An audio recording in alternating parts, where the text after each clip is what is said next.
People debate religions and often miss the nuances, reading between the lines.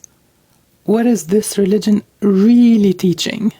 What programming is it enforcing on people's minds? And what principles is that religion teaching? And which one is in sync with the universe, with what we learned from living in this world, the nature of this life?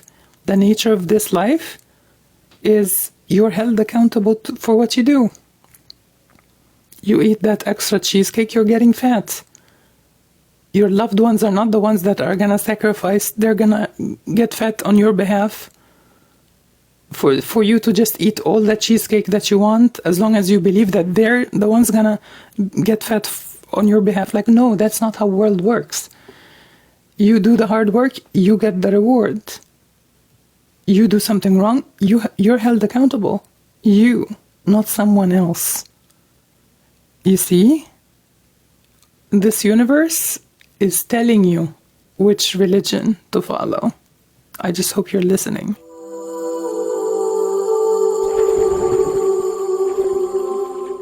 Let's start.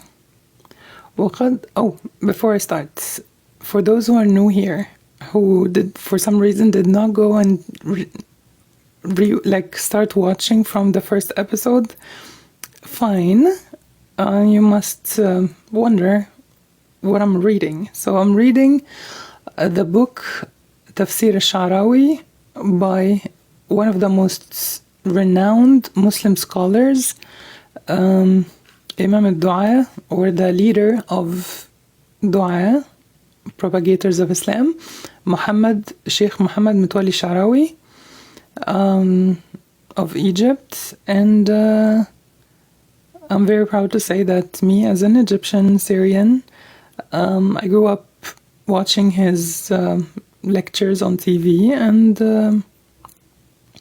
and recently I've been very, very, very compelled to watch his clips about him on YouTube, and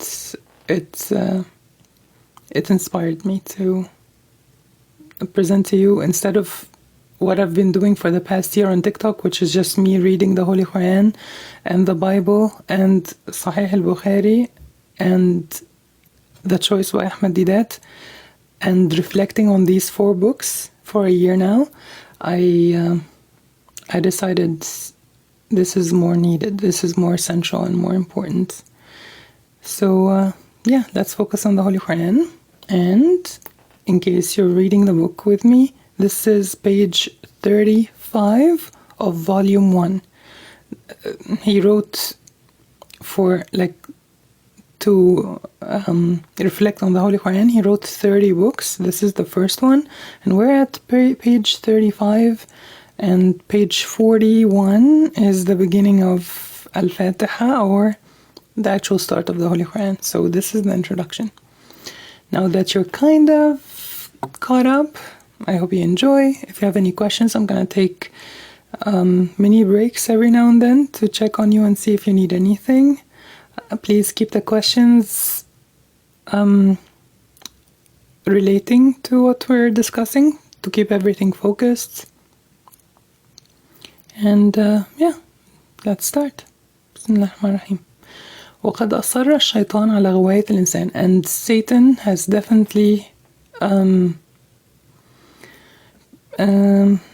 not just persisted, but when someone is very stubborn about something, but let's say persisted to tempt mankind, حتى لا يكون هو العاصي الوحيد, so that he doesn't end up being the only disobeyer of Allah. فما دام عصى وطرد من رحمة الله لماذا يكون هو العاصي الوحيد? Obviously, so long that he disobeyed God and got exiled and rejected, cast away, hence his title, Shaitan, Rajim. Rajim means cast away of Allah's mercy. why would he be the only one? So, and we touched upon the fact that disobeyers of God, sinners, often like to influence others to do what they do so that they feel better about themselves, like they're not the only ones. That's, it's normal. It's just, they're not the only bad ones. So definitely something that they took from him. لماذا لا يكون الكل عصيا? Why wouldn't everyone be disobedient to Allah? وإذا كانت معصية الشيطان بسبب عدم السجود لآدم فلماذا لا يأخذ أولاد آدم معه إلى النار? And if his sin against Allah, his disobedience against Allah is all in his mind because of Adam, so why not take Adam's children with him to hellfire, since he knows that he's going anyways. انتقاما منهم ومن أبيهم, as a revenge against them and against their father. بعض الناس يقول إبليس عصى وآدم عصى، والله سبحانه وتعالى طرد إبليس من رحمته وغفر لآدم. نقول أن هناك فرقا بين معصية ومعصية. معصية إبليس كانت معصية في القمة ترد الأمر على الآمر. تقول لا، لن أسجد ولن أطيع لأني من نار وهو من طين.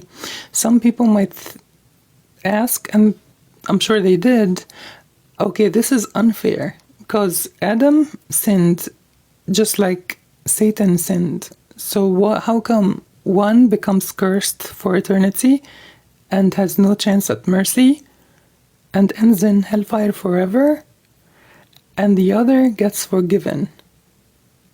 So how come? Well, that's a very good question. There is a world of difference.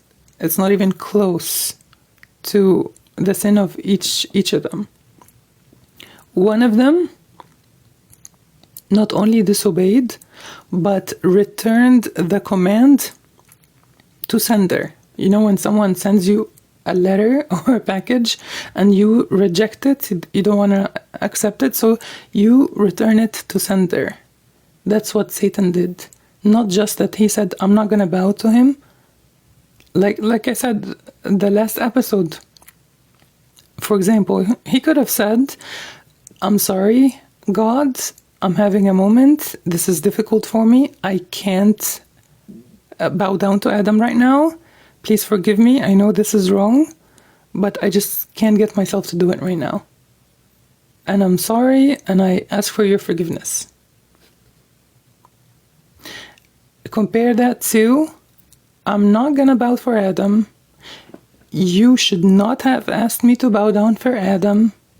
I don't agree to the concept of bowing down to Adam, and here is why. 1, 2, 3. One of them confesses that you're weak, you can't do what you need to be doing. And the other one is saying, no, I'm perfect. You're weak for deciding that I should do this thing, and these are the reasons why you're wrong, and because you're wrong, you're weak. So, are we realizing the difference? Is it clearer now?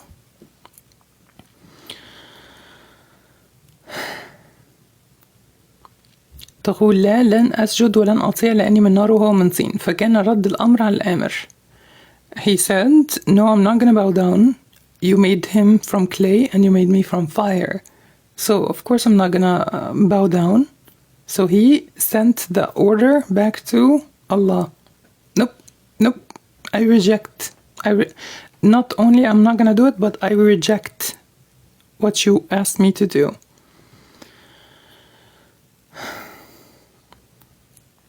أما آدم فقال يا رب أمرك الحق وقولك الحق ومنهجك الحق لكني ضعيف لم أستطيع أن أحمل نفسي على طاعة. As for Adam said, Allah, your order is the truth. It is right. His order being, don't eat from that tree. So your order was right. and your speech is the truth, and your way of living is the best. Like, it is the truth. It's what we should do. لكني ضعيف لما أستطيع أن أحمل نفسي على الطاعة. But I'm weak. So you see who he puts the fault on? Himself, taking accountability. But I'm weak. I couldn't get myself to obey. فسامح ضعفي يا رب. So please forgive my weakness, O Allah. ولذلك شرع له Allah subhanahu wa ta'ala التوبة. And that's why Allah made it law unto us, or a privilege unto us, repentance, meaning the gift of repentance was given to us. وعلمه كلمات ليتوب عليه. And Allah taught him what to say when he wants to repent. The exact wording, the exact prayer, he taught it to him to repent. Now let's reflect here. Let's read between the lines. Allah taught him what to say to repent. Well, I could have just forgiven him. Why tell him what to say? Seems a little bit like too much work. Like, isn't direct the shortest way to go about anything? No, because there's a lesson to be learned here. Allah could have just forgiven him because he's having a direct conversation with him, face to face, talking to each other. But what about us? So God is setting the standard. Whatever Adam did, our father, this is what we are to do. Teaching by example. And to teach us a lesson that when you mess up, you pull yourself back up, clean the mess yourself. It's not enough to say, I'm sorry. Do something. Which is a very different paradigm to another religion, I'm not going to name names, that is kind of spoiled. You don't have to fix anything. You don't have to take accountability for anything. You just believe in a quite questionable out there concept, and that's all you need to do. Just believe. But you don't need to be held accountable for anything. Whatever you do is already forgiven. The tab is paid by someone else, much better than you, but they were punished for what you are to do, and the world is your oyster. Go ahead and do all the things that you want to do, and no questions asked, and you don't need to fix any mess. That's what other people have to work with. But here, this is normal. This is natural. This makes logical sense. When you teach your child, do you teach them that whatever mess they make, you're going to be the hero, you're going to sacrifice yourself for them? If they go and unalive someone, are you teaching your child that you're going to confess instead, like volunteer to be punished instead of the one that actually did the crime? Is this what we teach our kids? Or do we teach them that if you mess up, you admit, take ownership, and fix the mess? Do something in action. Even if it's like a small thing that is not like in the big scope of the sin, but still take action. Try to fix what you did. Take ownership. People debate religions and often miss the nuances, reading between the lines. What is this religion really teaching? What programming is it enforcing on people's minds? And what principles is that religion teaching? And which one is in sync with the universe, with what we learned from living in this world, the nature of this life? The nature of this life is you're held accountable for what you do. You eat that extra cheesecake, you're getting fat. Your loved ones are not the ones that are gonna sacrifice. They're gonna get fat on your behalf for you to just eat all the cheesecake that you want, as long as you believe that they're the ones gonna get fat on your behalf. Like, no, that's not how world works. You do the hard work, you get the reward. You do something wrong, you're held accountable. You, not someone else. You see? This universe is telling you which religion to follow. I just hope you're listening. إذن فهناك فرق بين معصيتين.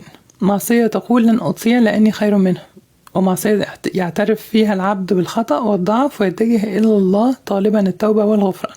So therefore, there is a huge difference between two kinds of sins.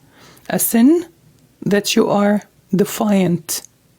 Like, two people can do the exact same sin, but one is defiant about it.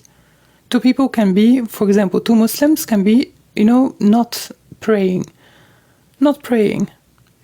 And, okay, let me make it even more personal so it makes more sense to you. Two Muslim women, both of them showing their hair, which is a sin in Islam. You should cover your hair. You should wear clothes to, portray your modesty. So, two women can be showing their hair, Muslim women. One is defiant. What is this backward thinking? Of course, God is not gonna want me to cover my hair. What is this? Is it like the Middle Ages? And one is like, I know this is wrong. I admit to my mistake. I hope Allah forgives me. And I hope He gives me the strength to do better because I'm weak and I can't do the right thing right now. The same sin. Worlds apart. So, one sin says, I'm not going to obey because I'm better than him. And another sin where the servant of Allah admits being wrong and being weak, and he turns to Allah asking for forgiveness and repentance. وبالرغم أن الله سبحانه وتعالى قد أبلغنا في القرآن الكريم أن الشيطان عدو لنا. And although Allah in the Holy Qur'an has told us clearly many times that Satan is our enemy. He is our enemy. Don't trust him, don't listen to him, don't worship him. And you would think people worship Satan, come on. Yes, they do. Yes, they do.